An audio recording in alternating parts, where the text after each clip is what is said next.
This is Wellness Buds, and I'm your host, Stella Wingfield. And I'm Laura. This episode is inspired by the following quote: "How important it is for us to recognize and celebrate our heroes and sheroes." Maya Angelou. I know so much of this month has been about love in general, but February is also obviously Black History Month, so I wanted to honor that by bringing some Black history into this episode. We're going to talk about Ruth Temple. She did a lot for public health, but before researching this episode, I had never heard of her and thought maybe some listeners may also be in that same boat of not knowing who she is. So, Ruth was born in Mississippi in 1982. After her dad passed away, her family moved to LA in 1904, where her mother worked as a nurse, and Ruth took on the role of caregiver for her 5 siblings. Ruth became interested in medicine after her brother was injured in a gunpowder explosion. She was quoted saying, "At the time, I thought that women were nurses. I didn't know that they were doctors. When I learned that women were doctors, I said, that's what I want to be." In 1913, Ruth Temple was invited to speak to the Los Angeles Forum, an African-American cultural and political organization established in 1903. She impressed members of the forum, particularly a prominent Black activist, T.W. Troy, that they became deeply interested in her potential, and they did the unprecedented thing of sponsoring her with a 5-year scholarship to what is now known as Loma Linda University. In 1918, Ruth became the first African-American woman to graduate from this university, where she got her doctorate of medicine. In that same year, she opened the first health clinic in the medically underserved community of Southeast LA. At the time, there wasn't a single medical clinic in East Los Angeles. She was unable to support that clinic, but Ruth and her husband, who was a real estate developer, Otis Banks, bought a 6-room house in East LA, which they turned into the Temple Health Institute, which provided free medical services and created the Health Study Club program, which provided health education to parents, teachers, and children on nutrition, sex education, substance abuse, and immunization. This health clinics model was replicated in communities across the country, which is really cool. Ruth Temple's internship in maternity service at the LA Health Department from 1923 to 28 inspired her to specialize in the OBGYN field. In 1941, the Los Angeles Health Department offered her a scholarship to pursue her master's degree in public health at Yale University, which she completed, by the way. Despite the prevailing racial prejudices, Temple was on the teaching staff of White Memorial Hospital in LA, where she taught white medical students. She held prominent positions with the LA Public Health Department from 1942 to 1962 and received numerous awards and honors. One of those accomplishments was being appointed the first health officer of LA in 1942. She went on to pioneer the city's public health program and helped establish the Southeast District Health Center, which was renamed the Dr. Ruth Temple Health Center in 1983. I mean, how fucking impressive. Ruth Temple was a badass of public health, paving the way for women everywhere, especially women of color, like showing that so much is possible. So all the yes to her. Her legacy will certainly live on. That center was named or renamed after her, which is so cool. But I really never heard of her before, so I just thought learning about her and her contributions in the early 1900s, that's just really insane to think about, like, the racial profile of our country, what was going on there, and that she was still recognized and just so bright and did the damn thing. So yeah, I mean, the times alone in which she did it make it like triple impressive, because it's impressive if you do that now, right? And just like being a woman too, adding and all a woman the other of color. Mm-hmm. Yeah. So I just thought that was really cool, and I feel like maybe some people might think, like, what does this have to do with wellness, since we're a wellness podcast, but I just feel like learning our history and learning about just such important women of history, I just think is really important and like uplifting and inspiring to hear about. So yeah, it helped my mental wellness when I'm learning about really, I don't know, just impressive women. It's just cool. It is so cool. Yeah. Now on to our prompts. Our first one is pick someone you love dearly. Write down every feeling you have when you think about this person. So I wrote my grandma. Aww. Feelings that I feel when I think about her: comfort and warmth, love, obviously, appreciation. I feel super lucky and grateful that she's alive and well and that she's in my life at all. She's really the only grandparent I've ever known or had, and she's going to be turning 94 this year. So, whoop, whoop. Yeah. Happiness when I talk to her, excitement when I get to see her, energized. I am always visiting after a long flight from West to East Coast since she's in PA, but somehow she always energizes me with her aura and eagerness to chat and catch up. The last time I visited her, which was over summer, I got to her place around like 10 p.m. and I think we stayed up until 3 a.m. just chatting, and I was so exhausted upon arrival. And I was like, oh, I'm definitely just going to sleep when I get there. But that was not what happened. We were just talking and then I blinked and next thing I know, it was just super late. I also feel lots of feelings of respect. Also lots of nostalgia because we always go through all of her pics and she has photo albums from all of her years of traveling and going over all of her trips, so it's just always pretty nostalgic thinking about all the things and seeing pictures from when she visited from when I was really young. And yeah, feelings of curiosity about her life because she just has lived such a life. Admiration and inspiration in so many different ways. She is fiercely independent and has been so since my grandpa died before I was even alive.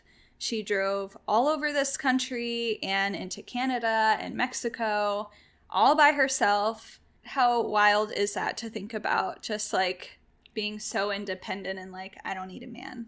Yeah. Yeah, she did remarry, but when he was trying to control her, she was like, I lived all these years without a man. What makes you think I need one now? Bye. Yes. And also just like, I admire her fashion sense over the years. Oh my god, yeah. An icon. Yeah, truly an icon. Laura knows that I inherited some really cool dresses from her that are just like, they're still relevant. So she really knew some timeless styles. And also I'm just always inspired by the fact that she loves to learn and continues to do so. In her retirement community in Florida, she learned sign language. She learned radio broadcasting just because she felt like it.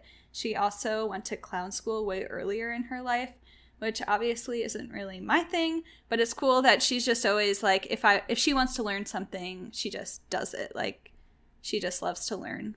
I also feel some feelings of sadness. I think it's inevitable. You know, I know she's going to pass at some point, and even though this isn't the main feeling that I feel when I think of her, it is kind of like a looming thing that's gonna happen. I also get sad when thinking about how she has lost so many of her friends, because she definitely talks about it like, I'm the only one left. All my friends have died. And I'm like, oh, that's so sad. She does have one roommate who's still alive that she talks to, but a roommate from college, so that's super cute. That is super cute. I also have a little, it's very mild, but I feel like mild frustration sometimes with her. I feel like she's pretty open-minded for someone of her generation, but I also feel like she could be more so. And we don't really talk about those things that much, but some things she says, I'm just like, okay, well, here's what I think about all that. Or last time I visited, she was talking about my dad and how great he is, but how he could still use improvements. And I'm like, what are you talking about? And she was talking about him accepting Jesus and becoming a believer. And obviously I'm just like, good luck with that ever happening. If you know my dad, like, it's not happening. But she still has hope. So I'm like, okay, you can be a little delusional about that. That's fine. Yes. I also feel feelings of hope and envy. I hope I'll be half as sharp in my mind if I ever reach that age. Because honestly, I'm like, I think she is sharper than me currently. Her memory is just so impressive. So it gives me hope that, you know, maybe I'll be stable in my mind and maybe I'll have a nice long life with little issues since she is in pretty good health for her age. I also am forced to feel patience when I'm around her because things are always just like slowed down a little bit. She's not as spry as she once was. I'm also always amused by the way she lives because she has little containers everywhere that she uses just for like little, like she has like little snack containers everywhere, like little tins with like jelly beans, pretzels, like all the little things just like all over her house, which cracks me up.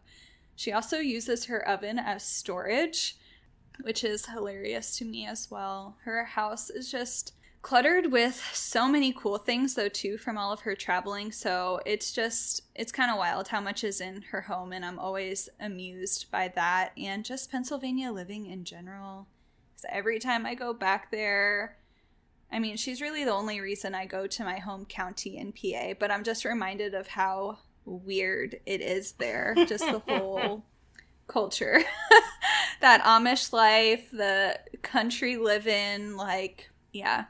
And then sometimes, too, I just kind of feel like the tiniest bit on edge. Like, I need to be on my best behavior around her. Just, like, less swearing. Obviously not going to smoke weed in front of her, you know? Yeah. I feel like that is as comprehensive of a list of feelings that I could ever come up with. So, there it is. Yeah.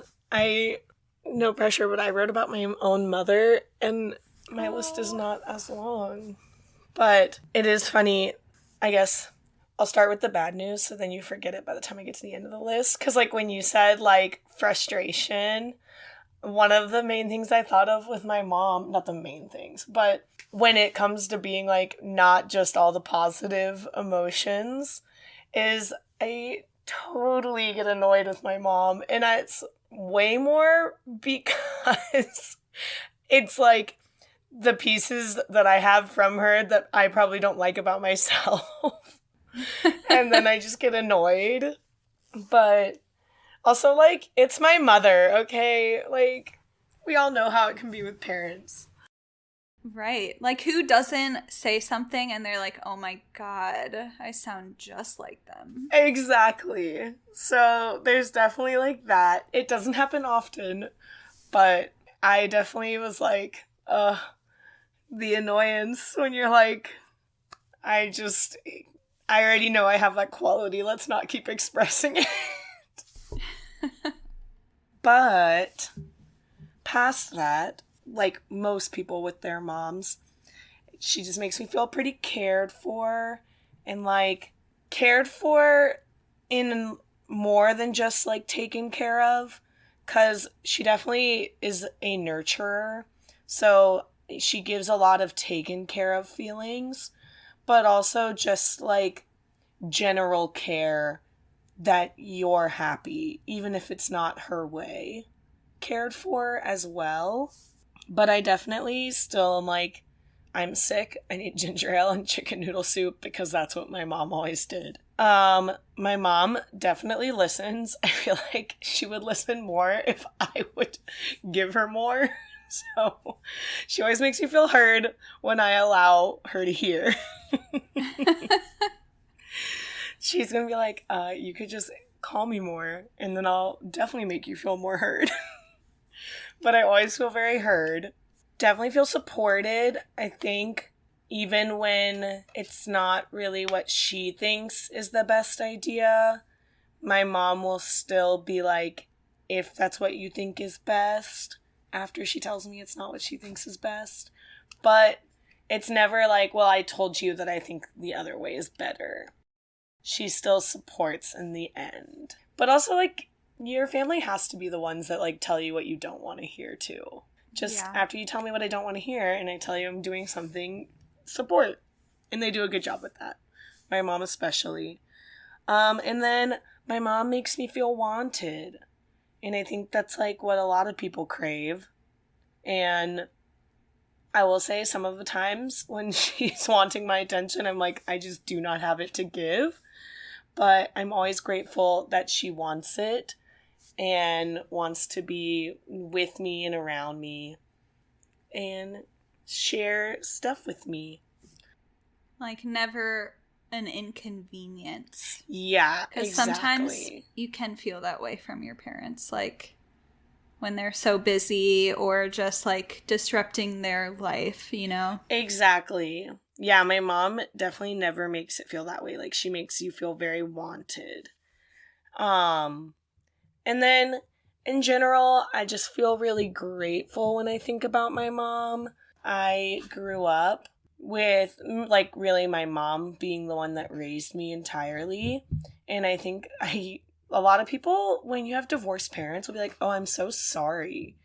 And I'm like, it's like, I never understood that one. I was just young when they divorced, but it's not always a bad thing. I don't know. I got so many sorries about it. And I always was like, you know, I have a parent that really was capable of filling both roles. And, like, a lot of people that come from broken families or single parent families don't always get that. So I'm just going to be grateful that, like, I really didn't feel a loss. Right.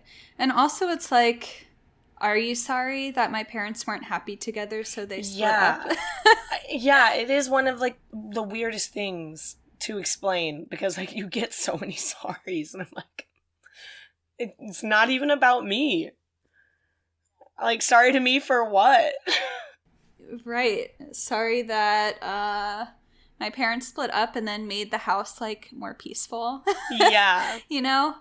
It's but like, yeah, it might be sad for some people, but at the same time, if your parents are happy, separated, chances are you'll probably be a little bit happier too. Exactly. Like, it's better for everyone when they're happy. But yeah, and so I felt very like I have a person that, like, always could do both, and so I feel grateful for that. Yeah, Sheila. Yay. My mom has many great qualities. Those are just the main ones she makes me feel. Yeah. And after she listens to this, I know she'll only bring up that I said annoyed. Which is the same quality that I have. That's all I would hear too. So we have the same problem, Mom. Whenever I was writing my stuff, though, I was like, my grandma's never going to hear any of this, so I'm off the hook. Yeah, no, my mom definitely listens, and I know that's the one coming. But the overall picture is Sheila's so great. So Exactly. All right. Our next prompt is write about a woman who inspires you. So when I was writing this, I wrote that you may have written about her, Laura, since she's your friend. Yes. But I wrote about Devin. I just feel like she is so inspiring. Her new business venture, Rise Matriarchy, where she is selling bomb designs on apparel and giving back to local community organizations that are all about female empowerment and supporting girls and women in various ways. Just like, how can I see that and not be inspired? I love all of it.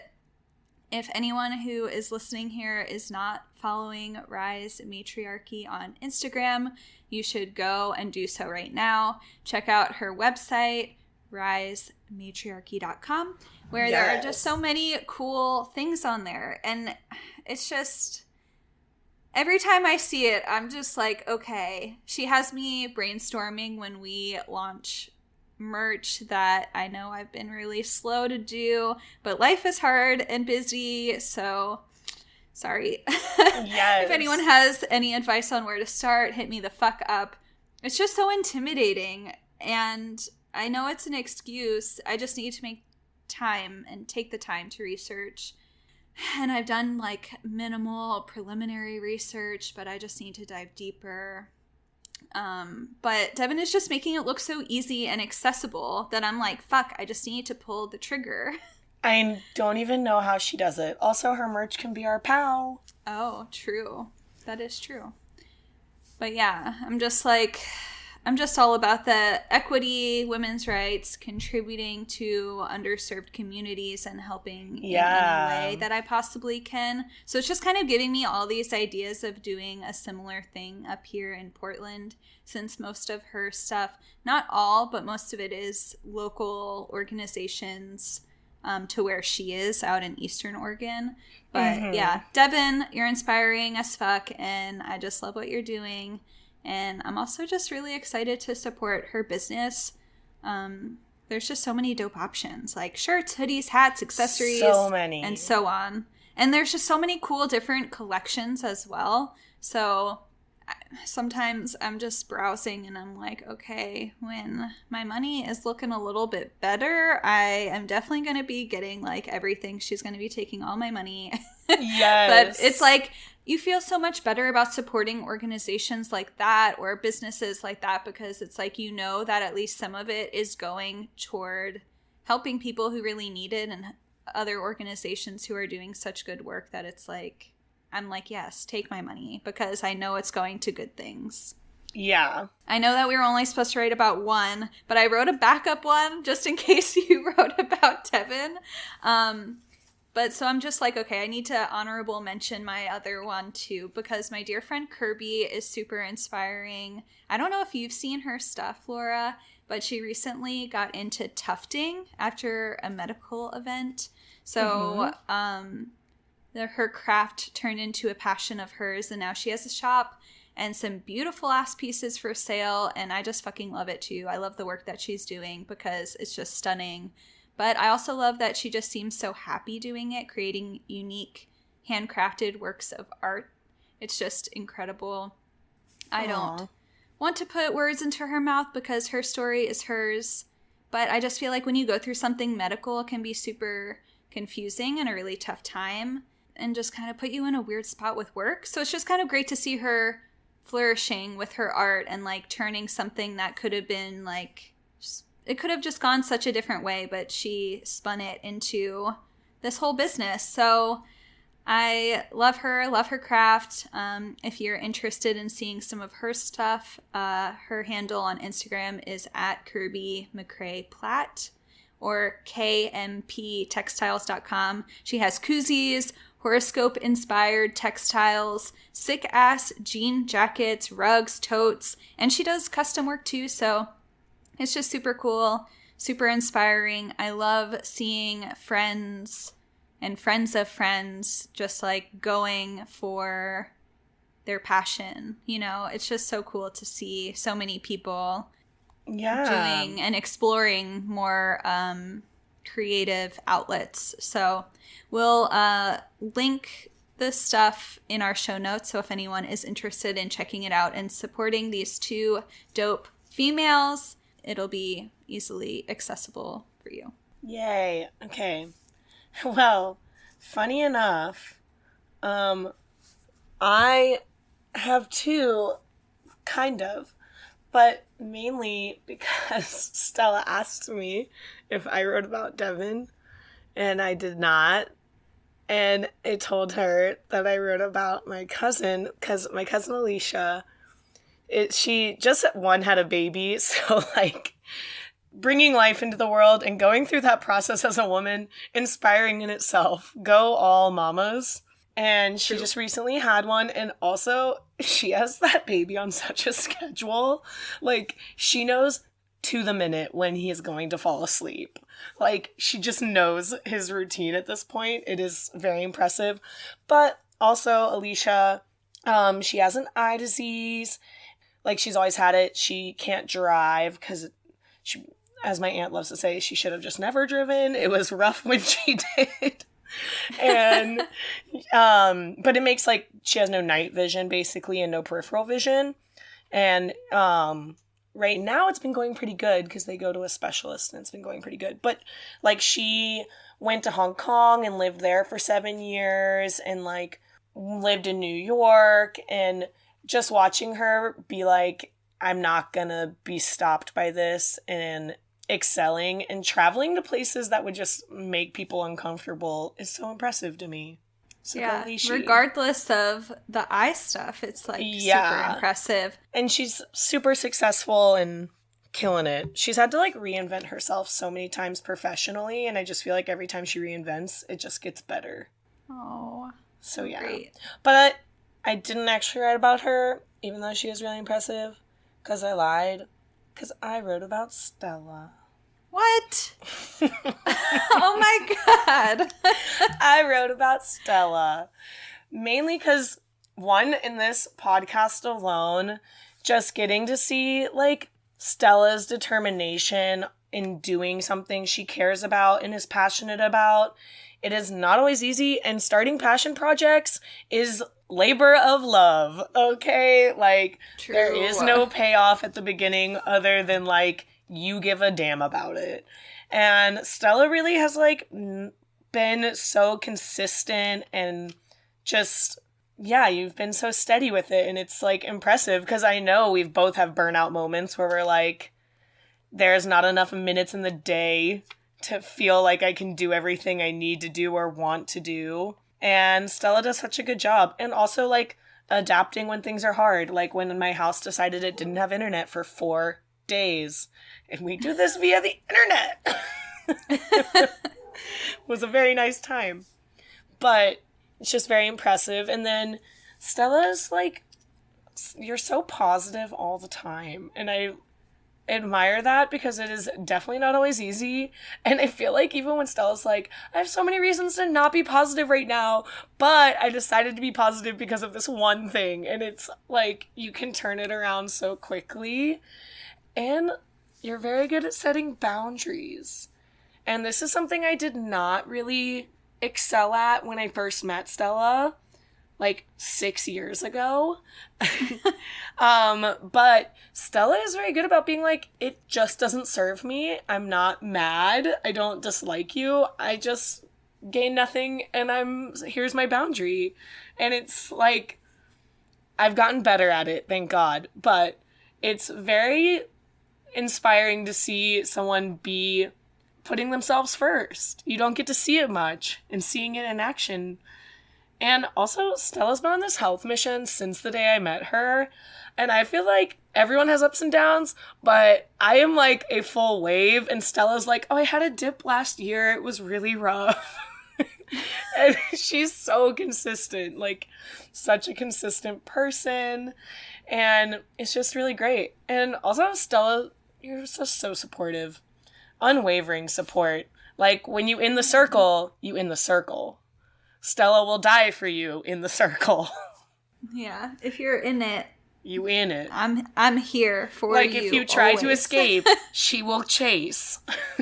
There is no leaving, because she cares so much, and it's just really sweet. And it's just like, I don't know, just really great person. And you're very inspiring, and I like having you in my life. You're making me cry. I can't with you. Yeah, when you asked me, I was like, I'm a lie. I had no reason to think that you were lying, though. I was just like, oh, that makes sense that you would write about your cousin. Yeah. Because she is killing the game, too. She really is. But so sweet. Yeah. Well, I mean, it's true. Stella picks me up on so many down days. Because also I feel like, because we are so close, I'm more vulnerable with you than other people. So Stella sees, like, the shitty side. And still is like, yep, I'm gonna be there. And when I'm in a slump, she gets the every day of like, yeah, today's the same.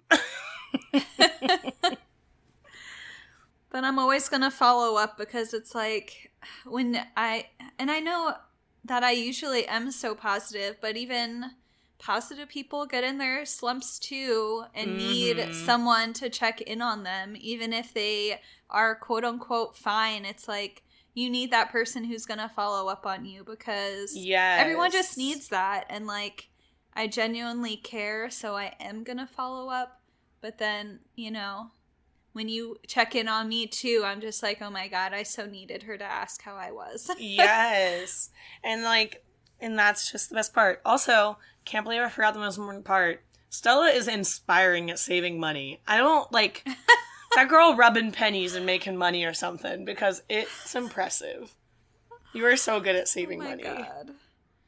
And it's a good thing that I am good at saving money, because like you said, in the beginning of a passion project, we're not making dick. So I'm like, thank goodness for that saving, because fuck. Yeah. Shit is so hard. And it is so hard to stay motivated when it's like, okay. Does anyone care other than me? Right. And like, you know, obviously we're putting in time and hoping that people will catch on and listen and like want to support us, but it is a lot of work to get there. Mm-hmm. So I'm like, okay, fuck. With the whole Devin thing, I'm like, ooh, we need to get on the merch band, because I feel like that'll help with some, you know, just supporting us and taking time to be doing this. It's like, okay, we need like a little bit of a reward other than just like the passion behind it. Yes. So I know we'll get there, but thank you, Laura. You're welcome. Oh my gosh. What a great surprise. Happy tears this morning. Cool. And then I guess that's like a good segue too into what is something that always puts you in a good mood, because when I'm like emotional and crying, I need things to put me in a good mood. Yes. Even if it's happy tears too, it's like, oh my gosh, just so many emotions. Oh my God, yeah, I know what you mean.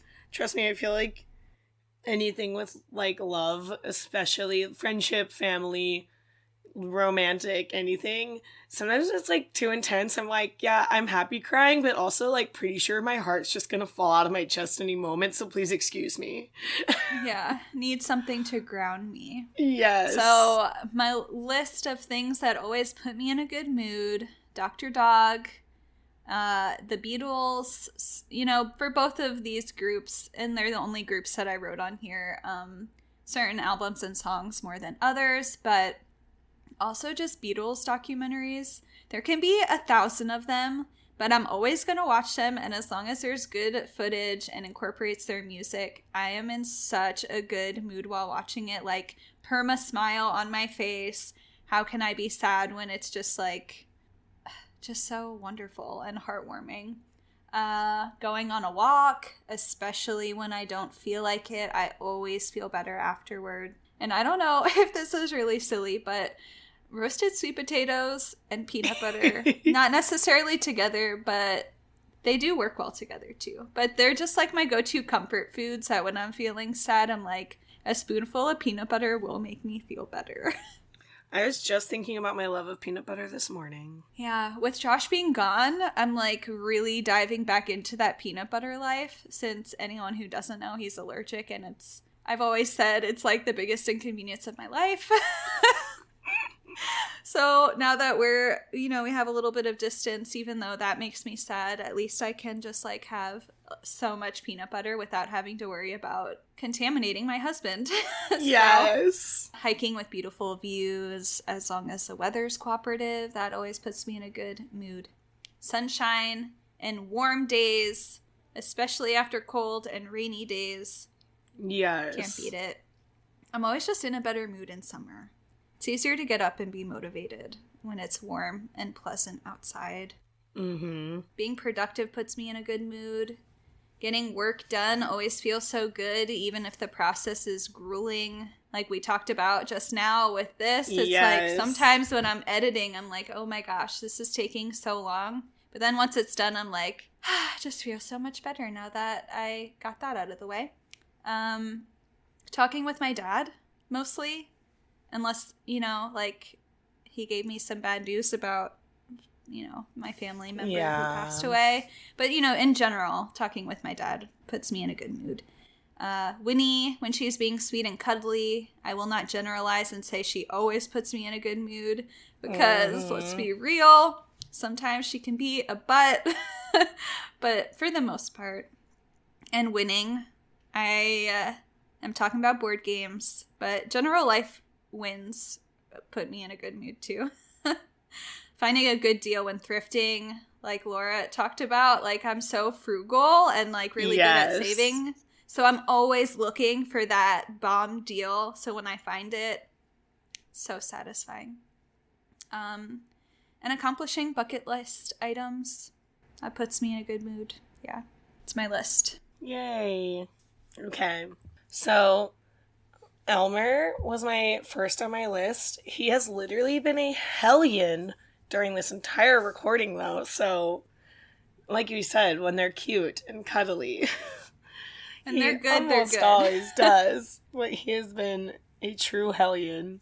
And then I put Harrison's phone calls, because being in long distance and at a 3-hour time difference, figuring out if you're going to really be able to talk that day can definitely be like a game of like, is this going to happen today? And the later it gets in the day, you're like, well. Yeah, and like sometimes Harrison is really good about calling when he has a second, but sometimes it's like, I have 3 minutes. So, and like, we both have been in like a mid-story and then had to be like, yep, my job is calling goodbye. Oh. So, it's definitely hard, but I love when I get his phone calls. I feel like they make the day go by, and it's just like exciting to see. Because like, I don't know, they're always really brief. I do have to ignore like half of them because of work and vice versa. But it's when you can answer them, it feels really good. Also, even when you miss them, being thought of. Yeah. It's like, I know he's thinking of me. Well, and I feel like I'm just getting a super high from them these past 2 days because I like just came back from being in person with him for 10 days. And oof. Oh, it's so hard. And I know Josh and I are closer in proximity, like we're just a car ride away, but it's still just, it's hard. It's so hard. Well, and like, you know it's coming, and we know the next time we're going to see each other, and I'm still like, every time on the day of, I'm like, yeah, well, I just want to cry, so. Like, and then when you can't leave, it's just like so emotional too. Yeah. Okay, I know I'm going to see you again sometime soon, but. Exactly. I know this is like the shortest Harrison and I will ever go. We're only going 5 weeks before he comes here, but. Oh, yay. Yes. But also I was like, 5 weeks. But it's okay. And then doing face masks, I feel like is my like, if I come home, I'm in a funk, I'm just like, I'm gonna put this shit on my face for 10 minutes, and it can change my attitude so much, it's funny. Like, what a cream can do. Salon de Laura. Yes. I do, like, going to the salon, or, like, getting my hair washed. I guess that's, like, really my favorite part. Getting my hair washed, there's such a joy in that. And the scalp rub. I love it. And then earrings. I love earrings. I feel like Stella knows this. I'm like earring queen. I have so many. And I feel like it's really the only jewelry I ever changed to. And I love finding like a good earring. Or getting compliments on them. Yes, that's the best. I definitely wrote that in my like thrifting part, and I don't know why I didn't say it. Yes. Finding or receiving a good pair of earrings. Yes. Earrings, like, oh, they're just so good. I get a lot of joy from, like, playing games. Not even always board games. Like, I'm like, if I'm even going to a bar, I want there to be games.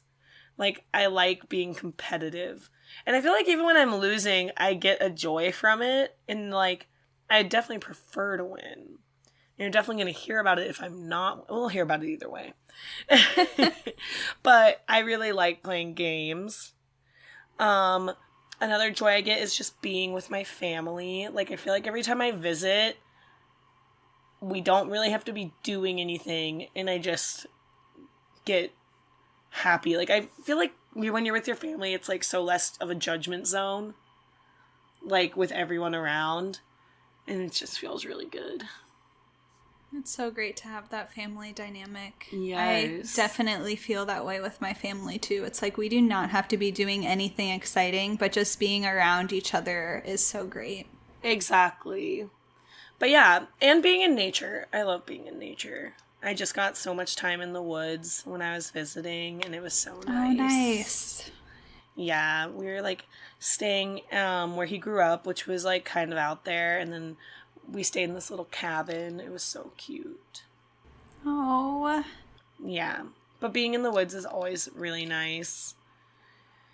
And just having some downtime to enjoy. Also, like, I love watching, like, your show, and especially when you get to watch it with your person.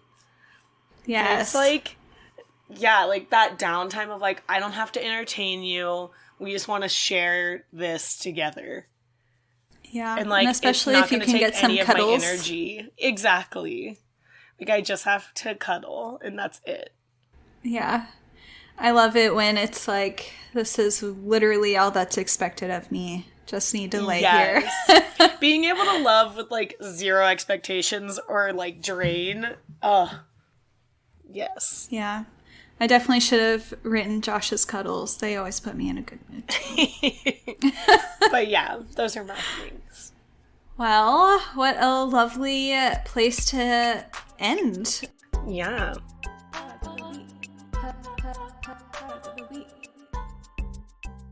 Pow!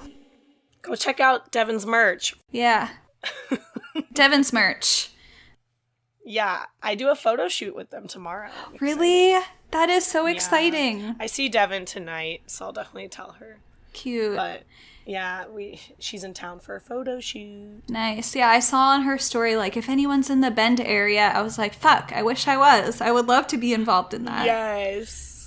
Cool. If you want to join our journal challenge, it is not too late. It's been really fun sharing with you, but it would be dope to journal together, or if you just want to share anything about your personal journaling, even if it doesn't correlate to our prompts, please DM us if you have any suggestions for future episodes or just want to share your story. We would love to hear what you're liking, what you're not liking, what you might want to hear more of. You could also call or text our business line at 971-292-5565. Email us at wellnessbudspodcast@gmail.com. Any of those methods work. We would love to hear from you and get some feedback. So if you have time to do that, we would appreciate that. I am so thankful for everyone who is listening. We appreciate your support. If you like what you're hearing, please share with anyone that comes to mind, or support us via rating us on platforms that allow for such, subscribing, or donating via the link in our show notes, or just continue to take the time to listen to our episodes. Thank you again for being here and tuning in. See you next week. Bye. Bye.